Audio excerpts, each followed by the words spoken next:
an emotion that comes to me instead of subduing it from within. I just kind of let it go and see what happens. You talk about psychological warfare a lot. Is that something that you just picked up somewhere? Something that you got from commentary? You kind of did some of the same things. The fire you did stuff. When they were wrestling, and, Right.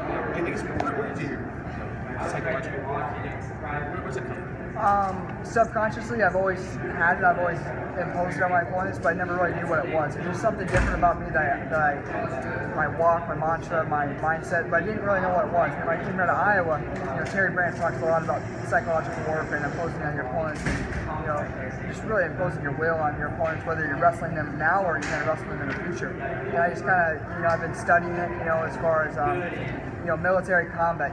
You look at Napoleon, someone like that. He imposed psychological warfare on all of Europe.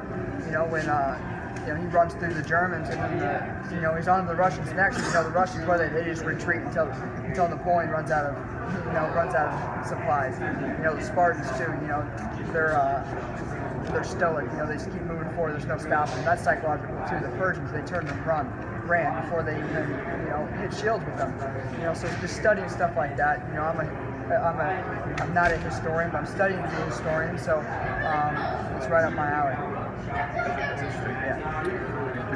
Yeah.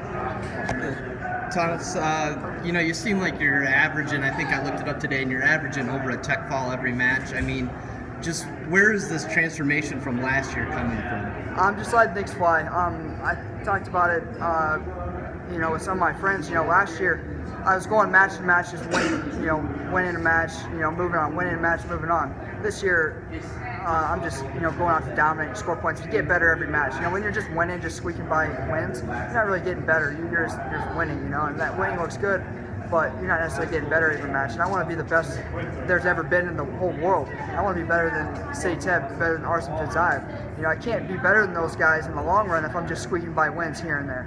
I got to enforce my will on my opponents and score bunches of points every time out, and I got to learn every time out, and I got to get better every time out.